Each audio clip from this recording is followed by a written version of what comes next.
Novo trimestre, nova lição da Escola Sabatina. E o tema que vamos estudar é o papel da igreja na comunidade. E a lição desta semana, restauração de todas as coisas. A palavra de Deus declara que o ser humano, homem e mulher, foram criados por Deus à sua imagem e à sua semelhança. Deus os chamou de Adão, Gênesis 5, verso 2, que significa da terra, terroso. Deus chamou tanto Adão de Adão quanto Eva de Adão, porque ambos foram feitos da terra. Embora sendo dois, eram ao mesmo tempo um e juntos em plenitude e perfeição. Eles representavam perfeitamente a imagem de Deus. A revelação nos diz que eram semelhantes a Deus, tanto na aparência exterior como no caráter. Notem, natureza física, intelectual e espiritual parecidos com o Criador. Eles eram diferentes de todas as outras formas de vida que havia na Terra. Eram únicos, semelhantes, parecidos com Deus, mas não iguais. Refletiam a imagem do Criador. Eram um reflexo perfeito de Deus. No entanto, conhecemos pela história bíblica que estes seres perfeitos desconfiaram do seu Criador. Preferiram acreditar na declaração de uma serpente que falava, em vez de continuarem acreditando na palavra de um Deus que os amava. E este é um tremendo paradoxo que ainda se repete todos os dias. Desobedeceram, caíram e as consequências da queda foram imediatas e evidentes. Sentiram culpa, vergonha e medo de Deus.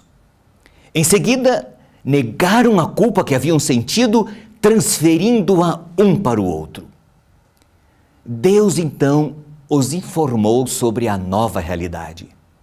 Sofrimento na gravidez, domínio do homem sobre a mulher, a terra seria maldita, produzindo a partir de então espinhos, cardos e abrolhos, o trabalho seria cansativo e com o suor do rosto deveriam comer o pão.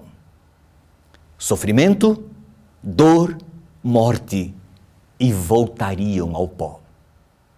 Assim, com a criação, a queda foi real e teve consequências terríveis para a humanidade. Mas a boa notícia é que Deus não abandonou o ser humano pecador.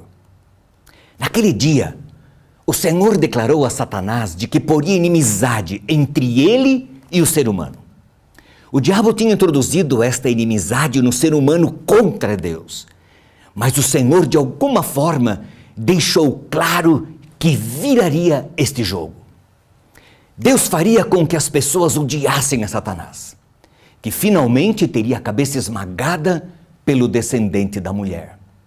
E a forma encontrada por Deus foi a expiação. Esta palavra traz a ideia de reparação de um ato errado. Alguém transgrediu a lei e a justiça exige uma penalidade a ser paga pelo erro. E a expiação feita pela morte sacrificial de Jesus libertaria das consequências legais deste erro.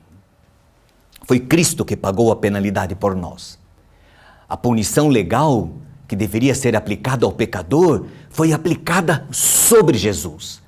As exigências da justiça foram totalmente satisfeitas na pessoa de Jesus, não em nós. Não dá para negar que isso foi uma grande injustiça, porque o inocente teve que pagar pelo culpado. Mas isso foi legal. A penalidade foi aplicada em alguém que não devia e, consequentemente, creditada ao pecador. Somos perdoados e justificados. Todos, sem exceção, podem se beneficiar da expiação. Basta crer, basta querer, aceitar e confiar.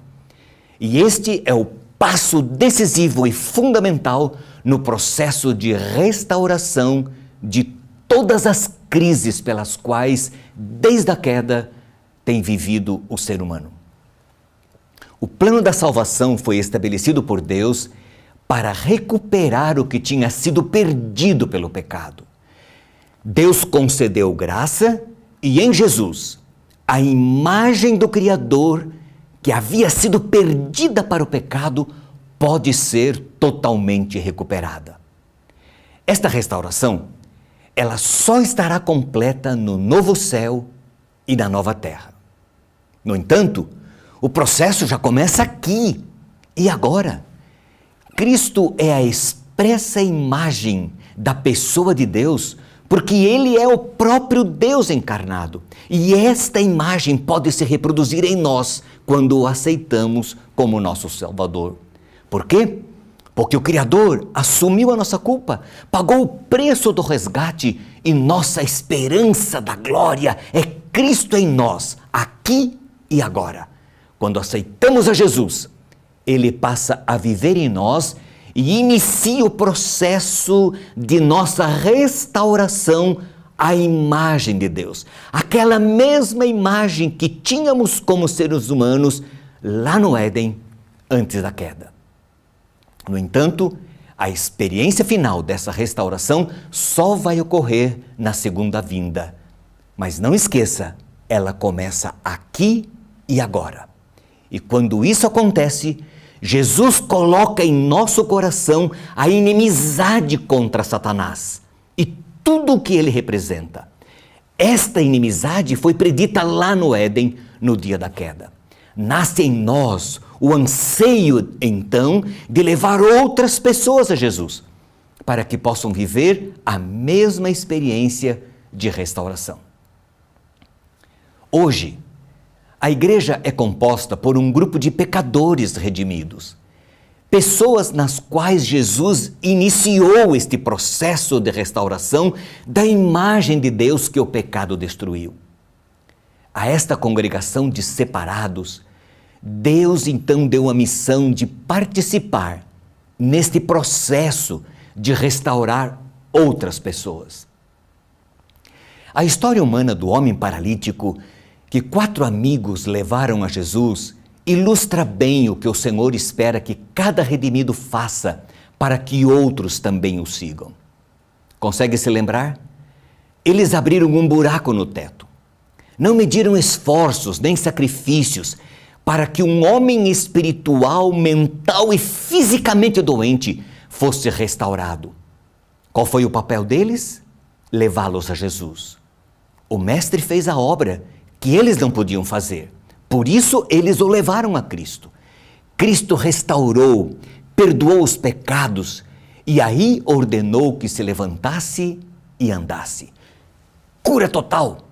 Foi para isso que Jesus veio, para desfazer as obras do diabo, para buscar e salvar o que havia se perdido. E todo aquele que experimenta a salvação passa a ser, nas mãos de Deus, um instrumento para levar perdidos a Jesus.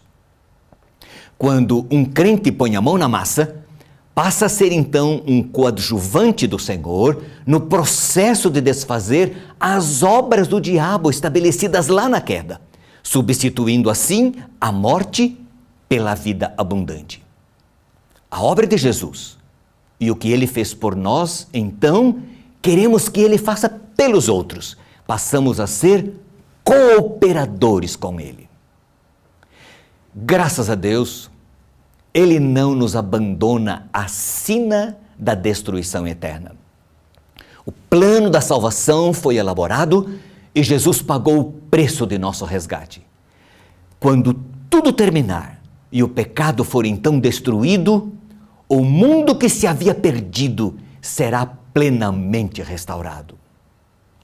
Hoje, Jesus realiza esta obra em mim e, através de mim, quer estender esta honra a outras pessoas, a outros perdidos como eu. Como um dia Jesus nos encontrou, Ele quer nos usar para encontrar outras pessoas. Esta é a nossa missão, o nosso papel neste processo de restaurar a imagem do Criador perdida com a queda lá no Éden.